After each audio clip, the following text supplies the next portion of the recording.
I don't think that CPOs have problem to justify product operations when they are doing the first hire, to be honest, because they do feel that pain. I mean, it's a tough job. If you have a head of product or chief product officer, VP of product, doesn't matter, simply not or director, not being able to feel that his full focus is where it should be. And that's kind of strategy, coaching people, scaling the product team, thinking about the vision of the product. But instead, he or she is spending time maybe on the things which are less worthy to. I don't think they have a problem to justify hiring the first hire. I think the problem then comes when that first hire needs to show the return of investment.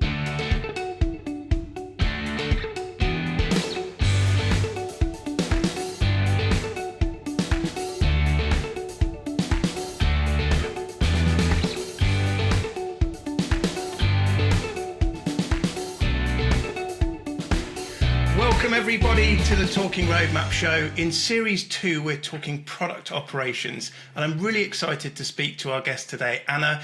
Ana, you've got an incredible history in product management, product operations, telcos. Introduce yourself to our audience, please. Okay, hi. So I'm Ana. Ana Zrno is the full name, which means like Mrs. Bean, which is kind of funny when you translate it from Croatian to English, but okay. So I'm from Croatia. I still work in Croatia in Zagreb, and I'm what I call myself product person. So I was lucky that actually I'm an engineer in the background by the first education, let's say. And then somewhere in the early 2000s, telecoms picked me up to work in the product development. So I was very lucky to kind of land my vocation by actually a good hiring process, to be honest. So they kind of spotted my talents, to put it like that. And from that day, that was, I think, in 2023. So for more than 20 years, I'm actually in different product roles. And let's say that a little bit over half of that was spent with telecoms. And then I joined in 2018, Croatian unicorn, first one, as growth product manager, actually, where I worked for some 4.5 years. I went up to the director, whatnot. And after that, I actually pivoted to product operations, and I did it on purpose, right? Because I felt that's the missing piece in many of my previous head of, director of positions. I was missing product ops. And this is why I decided to explore that role. And at this moment, I'm actually a product operations person at Wrike. And Wrike is a leader, established leader in the CWM, which is collaborative work management, which is even fun because then we run product operations actually in Wrike. We call it Wrike on Wrike. If you're enjoying the channel, subscribe, hit the bell icon, and give us a like. I love that. I mean, it's eating our own dog food, as we might call it. I've done similar for companies that I've worked at as well. But it's a great way of testing out your product, and also as a CWM system, as a product road mapping planning type system. What better system to be able to plan and manage and demonstrate why product operations is so important? So I think that's fantastic. And Ana, I can see how the richness of your career has led you to this point and why you've placed yourself into product operations. And so my first question to you might be, why do companies need product operations? Well, first is why you need product management, right? You need the product managers to be expert on value, right? And that's the way that companies actually live or die, grow or not grow.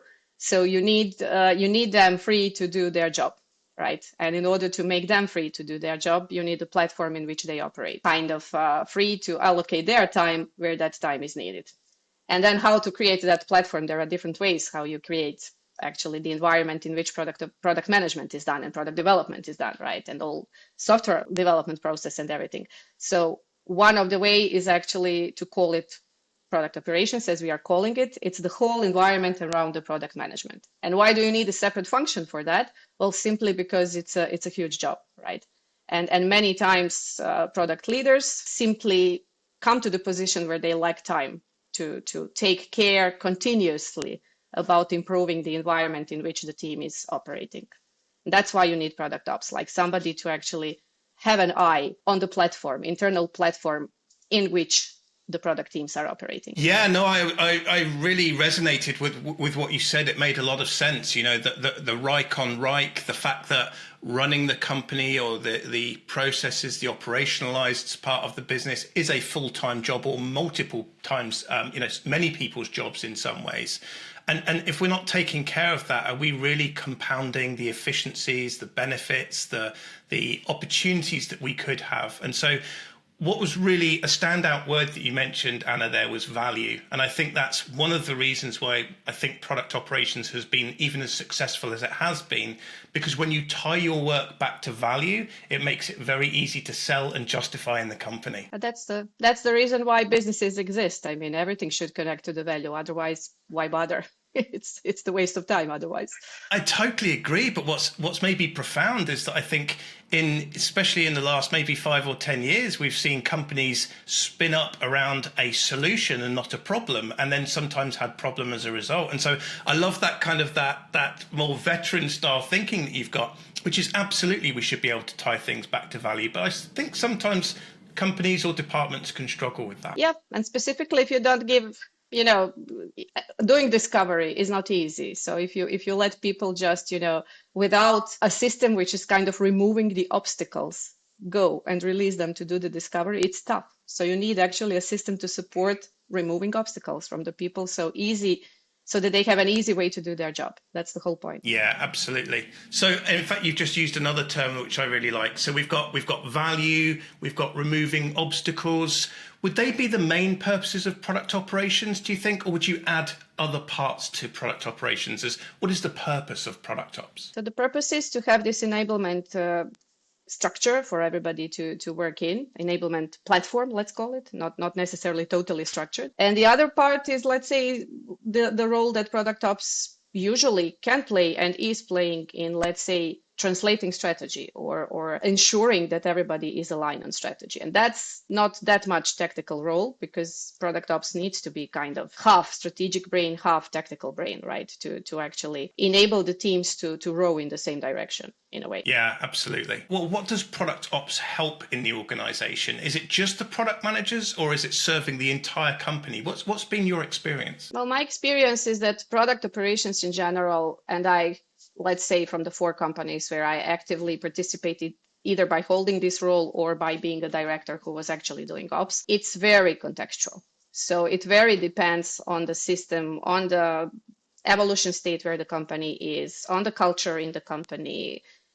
My strategy was always the same. When you can somewhere try to discover what's the biggest pain and try to solve that biggest pain. And then it answers, is it only serving product leaders, the whole product department, or is it maybe sometimes actually building bridges towards the stakeholders? It depends pretty much contextually where you put your efforts. But your final goal, and it's always the same goal, make the product operate as smoothly as possible, because this is where the value is created. Yeah, that makes sense. Before we hit record on today's session, we were talking about product operations. Sometimes people do it. I mentioned that I've done it at a level of product operations or operational thinking when it wasn't necessarily specifically part of my role. I was a product manager, but I was doing those types of activities.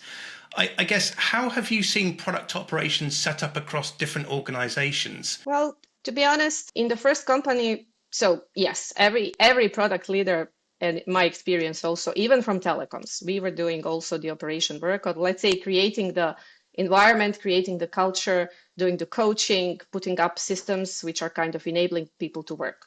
That was kind of part of the job of the product leader.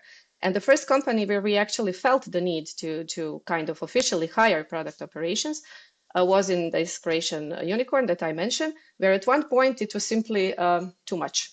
So 6 product directors were kind of, I would say democratically splitting up the ops work on the 6 of us plus our boss, the chief product officer.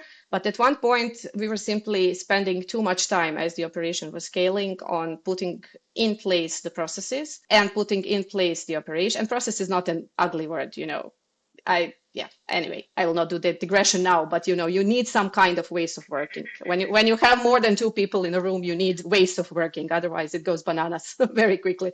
Anyway, so we were putting that kind of ways of working, implementing different tools to support those ways of working. Pivoting, iterating, trying to scale product analytics, trying to scale discovery, trying to scale. And at one point, it became simply too much. We needed somebody or few of them to actually concentrate on the job.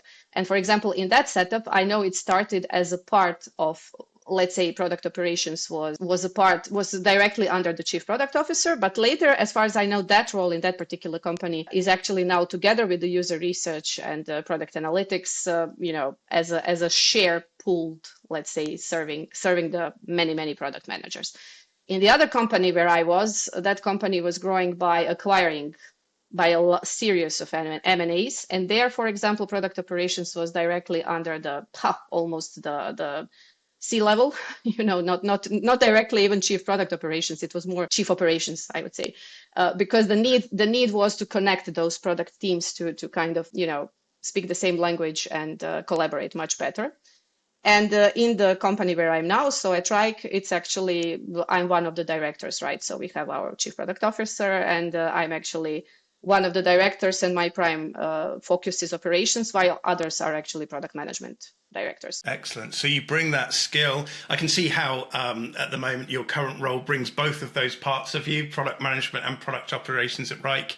It was interesting that you said about mergers and acquisitions, M&A, because that's obviously a critical part of when companies start to merge and acquire other companies. You're actually having to merge and merge different companies or different product management groups that are now coming together with different working styles, different products and things like that. And that's obviously a really important area where you need to kind of try and be able to standardize that in order to make it one cohesive company, not just an umbrella company and just have lots of different companies within it. And so I can see how product operations would really work well in that space to try and standardize. And they've got a lot of work to make that happen that maybe isn't seen as being directly beneficial. We just think, oh, we've just acquired another company, they're part of us now. But it doesn't work that simply, does it, Anna? No, it's always a big project and a big task to actually do that. And in the product domain, actually, even Wrike recently acquired a company, ClickSoon, so visual collaboration company, and we are just in the process of onboarding product managers. So we simply created the process to onboard, assign the mentors, created the way how to, and not even onboard on one processes, on one type of working, but kind of share the experiences, because we can learn, two cultures can learn a lot from each other. That's something that product operations can orchestrate in the product domain, right? Amazing. Yeah, that makes sense.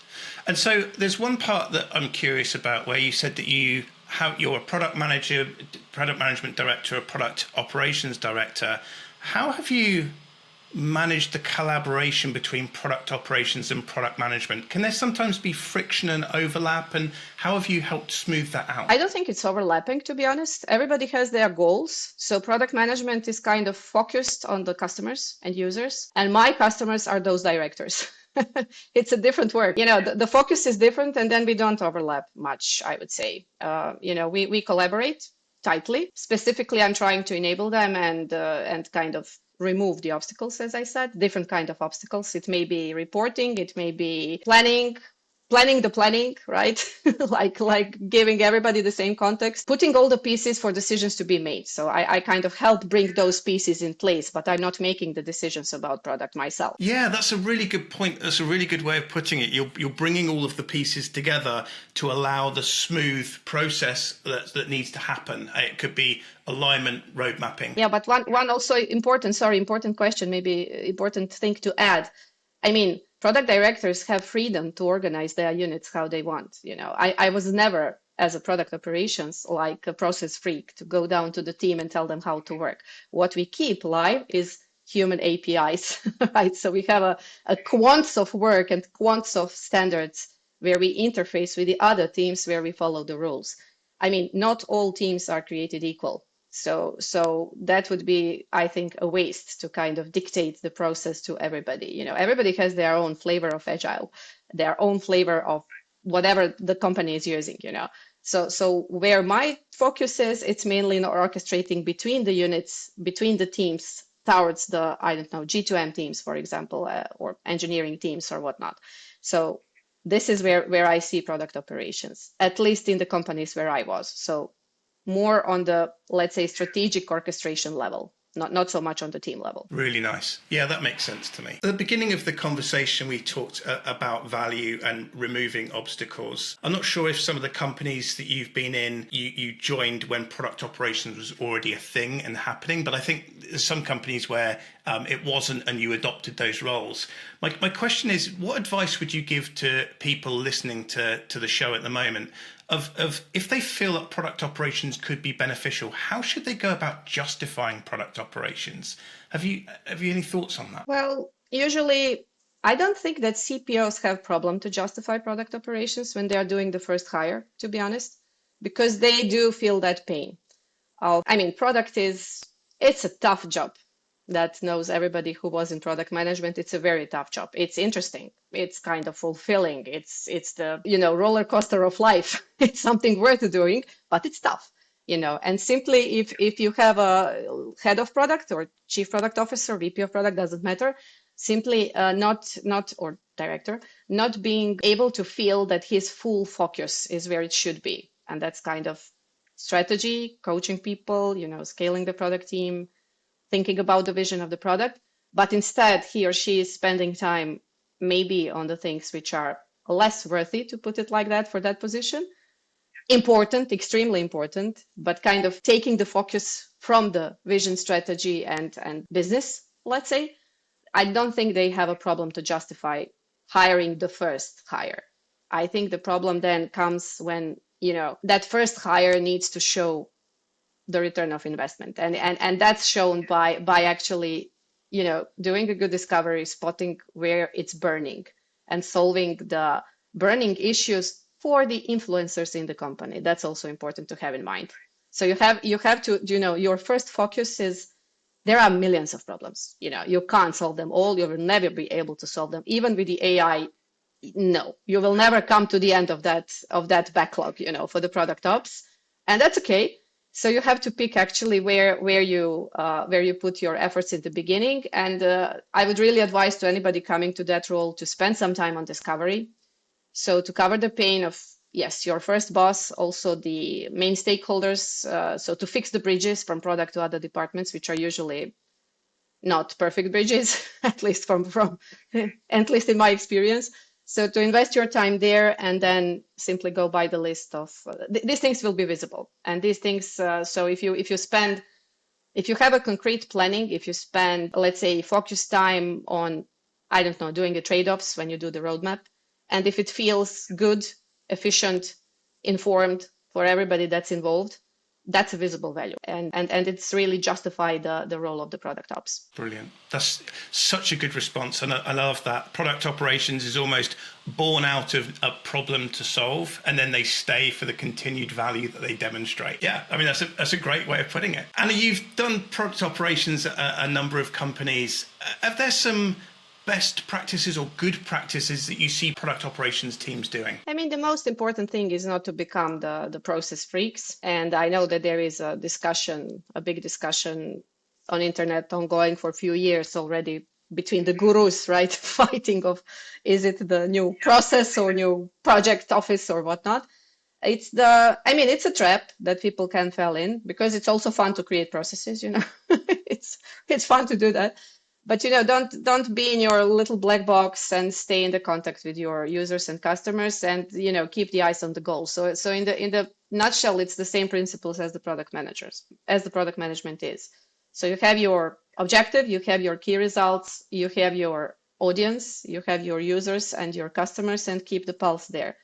The worst thing is to create something that sits on the SharePoint or in Wrike or wherever, and nobody is using it. That would be a waste of your time, life, and the life of organization, right? The advice is actually, and yeah, if I may go back, that's also the reason why actually ex-product managers or people who experience doing product are probably the best choice to start the product operations, because they know the craft of product management. Then it's much easier to be of serve to the product management department. Yeah, I fully agree. It's not a progression. It's a spur off of product management. A lot of people get into product operations because they just saw a need and they fell in love with the problem that is there. It doesn't mean that product management is the only path into product operations, but I think often the first hire can be, because you've got somebody already in love with solving problems and demonstrating value. And isn't that the whole point? I also love the bit that you said about processes. It's a delicate balance. You know, we can't standardize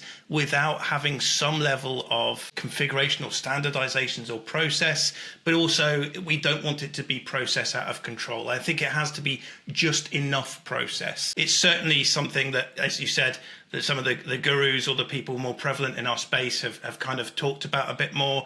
But I think it is necessary, because if you don't standardize on certain things, then your mergers and acquisitions are going to be operating in different ways, and you won't get the portfolio roll up that you need. And so it's just enough. And you are spot on. It's just enough common sense. Processes are there to serve you, just to establish the basic ways of working, not to be dictatorship and something which is kind of very nice in a diagram, but not living. That's the whole point. It should be a living thing, And also, the best processes are those that people don't notice, same as this is the way how we work. I wonder if there are some mistakes that you've seen people make in product operations, where they've maybe gone in with good intentions, but it's not worked out well. Are there common mistakes that you see product operations teams fall into, a trap? I mean, the trap is, beside the processes, the trap is being too operational. So simply reacting so not having a strategy, let's say, or a roadmap for product operations, however you want to put it. It's simply not having a goal, maybe. It's simply, when you come to a company as a product ops, everybody will come to you with a list of the wishes, requests, pains, desires, things they think should improve. Process improvement even. There are product people who also come with a list of processes that should be improved and how to improve them, right? So it's easy to fall in that trap specifically for the people who are, let's say, junior positions maybe, or not experienced in product in general, or not experienced in the years of working in any working environment, to be honest. So let's say younger people with less experience, that's the common trap, right? It simply becomes, I'm serving everybody, but then you miss the point of demonstrating that value that you are bringing. So you are bringing pieces of value here and there, but that's not the whole point. You should concentrate on the strategic moves and prioritize and say no, same as everybody else, right? Yeah, that's a really good point. It's not a wish list of improvements that we prioritize without some form of strategic alignment or bigger purpose that we go through. And I think that's why there's a lot of parallels between product management and product operations, just because the techniques and the mindset is often quite similar as well.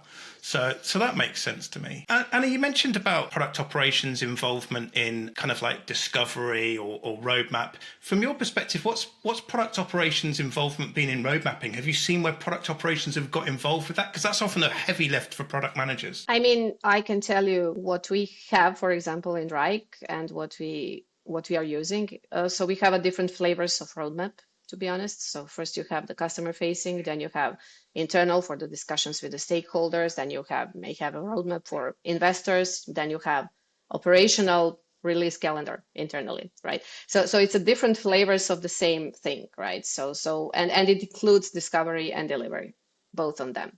Of course, those customer facing is choosing which discovery to choose to show, right? But and internally you go much more open, but there are many flavors of it. And for example, for creating those, let's say, templates, ways, it doesn't matter if it's in the tool or in the PowerPoint, honestly, it's usually something where product operations is helping kind of orchestrate and synchronize and standardize in a way. Because, for example, roadmap as a communication tool, you need to standardize that one, simply because you don't want people reading different stuff from the same document or the different layers of the same document. And that's, for example, something where, so as product operations, you are not, of course, making the choice what goes on the discovery or delivery roadmap. That's product management job. But you are making sure that your customers, your stakeholders, and your products on both, let's say, strategic level and tactical operational level, that we know what we are reading when we see that in the tool. So this is how I think and in my case, and specifically in Wrike, I'm involved by organizing the quarterly planning events. And by organizing, I mean kind of, assuring again that all the pieces needed for decision are there.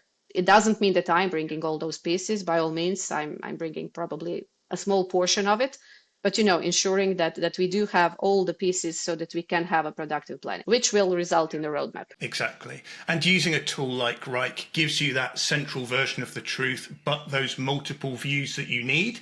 And so you have the same core data, but then you're choosing to share that out in different ways to different audiences. Yeah. This is where, for example, Wrike excels. So we do run the operations in Wrike because we can spot those different views rather easily. So you have one kind of document where you edit your work, and that document, and you keep track of your work, and that document is then showcased in the different versions of calendars, dashboards, whatnot, depending on the view that you need to extract for the audience. It always depends on the audience, right? Who is reading that, who is consuming that roadmap. And then you have to adapt it. And for example, that kind of thing is product operations doing, and iterating, because once you put it, then you spot on one meeting or one roadmap presentation how it goes. You see where the friction is. Okay, you go back home, you iterate. And this is how, for example, you are doing a small product work, and your product is the roadmap. Yeah, it is. It's so meta. But you mentioned, Wrike on Wrike, and I think that's so important. You get to use your tool, you get to demonstrate your tool, you're using your tool to help you to do that function better. It's a beautiful thing. And actually, it answers the question, the last question which I had, which is, do you need a roadmap for your product's operations function? And I think the answer for us is yes, you do. And we're using Wrike to do that for us, which is incredible. Yeah, yes, but it's for the product operations, I look at more in a little bit less B2B enterprise way. It's not so B2C. It's more lighter version of like, where is the focus now? What will be the next focus, and what will wait a little bit? So maybe a little bit different flavor of roadmap, but yes. Yeah, exactly. Well, I'm really passionate about road mapping. That's why Phil and I started up the Talking Roadmaps channel. My company, Roadmap Heroes, is trying to, whilst we're a tooling implementer primarily, we're really looking at just what a good road mapping process is. There are so many different tools out there in the world that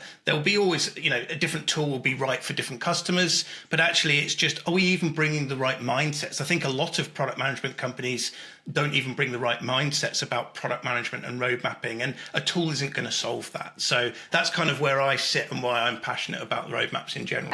You need to know, what your, as you said, road mapping process is, and then you can put it in Wrike. But you need to be clear with yourself. How do we surface the discovery, and how do we surface the delivery? So is it just an endless list of features and when they are going to be released, or do we inform also what we are working on and where we are not certain will it actually land in the delivery lane or not? So those things, yes, those things are strategic and, let's say, culture view of how the product is done, and then it lands in the roadmap, and it's visible. Honestly, when you see the company's roadmap, you usually know the style, how they work. That has been one of the biggest things that I've found over my 8 years of working in road mapping, is that road mapping is product management, really. And so it's when you look at a roadmap, you can very much see inside how the company even thinks about product road mapping. And one of the things you mentioned, Dana, which I loved, was the fact that road mapping is a communication and alignment tool. And so audience-centric road mapping is critical, because if you want to communicate and align with a certain audience, your roadmap has to communicate their language. And so I love that. That's a big thing that I'm passionate about, is audience-centric road mapping. If you are going to speak with your stakeholders and your management board, then you need to speak outcomes. Otherwise, don't go there, it's honestly. So and on the other hand, if you are going to speak, with your, I don't know, even the help center people, you have to go to the level of the user story, right? You have to go to the level of the smallest quant being released, because there needs to be a documentation for that part too. So it really depends on the level of what you are showcasing and what is your. It's always the same story, but the narrative is a little bit adapted to the public, simply to serve the purpose, right? Yeah, absolutely brilliant. Anna, I'm loving the experience and the anecdotes you're bringing to the conversation. I'm wondering, Whose advice in product operations do you listen to? Where do you get some of new ideas, and who do you respect in the industry? I mean, I follow John Cutler, to be honest, usually. Simply, do I follow everything? Do I implement everything that he talks about? Nah, no. But I love the way of the system thinking and let's say the wideness of his approach to the craft, let's say. And I do, took the inspiration here and there. I'm against implementing frameworks directly and blindly. So sometimes I do find, I don't know, Melissa Perry or whatnot, I do find some good frameworks. Will I bring it back to the company? It's blindly not 100%, because it's very contextual. It depends where the company is. It depends how mature we are, how ready we are for some frameworks. It depends if that framework will fit our culture and etc. So I do kind of pick inspirations here and there, but I'm not sure how one-on-one do I bring it back. But we need to talk about these things because this is how you learn also. You see others' experiences, you read the books, you kind of, if you read one book, you lived 100 companies, unlike me in my real life. Yeah. So I love your mindset there, though, Anna, because I think when we blindly adopt a framework, we lose, like you said, the context of why that framework, where it was born from, what it was intended to do, what it means, whether the company that came up with it is even using it anymore, what their findings were. And I think that's really important to do is look at these frameworks, critique them with the curiosity that John Cutler could kind of look at it and go, yeah, I like that bit of it, but I don't like that. That's appropriate for us now, but it isn't for us, in future. I'm going to take that bit and use that piece. And I think that's really important, and actually is a missing part within product management and product operations. Don't go and lift off a tool, take a lift from a framework or a tool and expect it to be the magic bullet. Actually just critique it, take the bits you like. And so that sounds like that's where your knowledge and experiences come from, Anna, just that curiosity and going, yeah, I could see how that could work. And that's really meaningful. Yeah, but it's the same if you draw a parallel with Agile. You need rituals and you need cookbooks when you are young and you don't know what you are doing. And then a little bit later you kind of become you learn the principles, which are much more important than the actual frameworks. So always the principles in product ops and in product and in any product role, they are always the same. Have a goal, keep an eye on that customer, do your discovery really good before you start to invest in changing whatnot, code, process, whatever, right? And that's contextual and actually building with a purpose. And if you go back to that principle every time, then you can kind of look with a different eyes on the frameworks. I mean John Cutler has a much tougher job because he's usually thinking very wide. My job is usually much more focused on the organization where I am. So my job is much easier. I don't have to find one that fits all in the thinking, but simply take his beautiful thinking and think, can be applied where we are or not. And I'm going to ask you a tough question here, and you can answer it in a couple of words or a couple of paragraphs if you wish. But if you had to distill your philosophy of product operations into just a few sentences, how would you describe it? Make yourself useful, apply common sense and first principles of product management and help that product, roll better. And that's it. I think we philosophize sometimes too much. We have too much philosophy of how to do something, where in reality, it's kind of put a goal, see where the problem is, test few ideas, pick one, go and do it. And if it doesn't work, well, go back and iterate. You are not like a heart surgeon. Nobody will die. You tried, it failed, fine, go back, do it another. Keep it simple. Keep it simple, be useful, and remember what your main job is. Your main job is that the product organization is functioning smoothly. Go from there. Yeah, I couldn't agree with you more. I think sometimes we try and make it bigger than it needs to be. It's, as you said at the beginning, removing blockers, demonstrating value, applying product management first principles. I couldn't agree with you more, Anna. So Anna, it's been absolutely fantastic talking with you. I've learned a lot from speaking with you. I love the approach, the experience that you've brought here. I'm sure many in our audience listening are going to really resonate with what you're saying as well. How can people get in touch with you? Is LinkedIn the best place for that? What would you say? LinkedIn is probably the best place to reach out if you need any. Yeah, I forgot to tell that, but I also do kind of teach product management at the MBA courses. Yes. Yeah, I teach here in Croatia. It's sometimes on weekends. I have a modules with the students, with the grown-up students, teaching product management and product development at Algebra University. If you want to study product management, come to Croatia. It's a beautiful country, in the middle of Europe. Very sunny, very nice. I was going to say, and a growing product management and product operations culture, which is so important. Yes. We were lucky in Croatia to, there was, if you speak product like 10 years ago, it was like empty space here. Now, due to a few very good companies locally, which kind of brought the product community up, we even have MBA with the product management courses in it. So that's kind of big change for a country in a decade, I would say, or even less, even some 6-7 years. Yeah, exactly. It's fantastic to see growth coming out of those companies, and it's fantastic to see product management and product operations experts such as yourself really advocating for our craft and being proud of your country. So thank you. All that leaves me to say is thank you so much for joining us. I've really enjoyed speaking with you, learning from you. There's a couple of little real golden nuggets in there that we're going to be able to share with our audience. So Anna, all that leaves me to say is thank you so much for joining us. And thank you, Justin, for having me.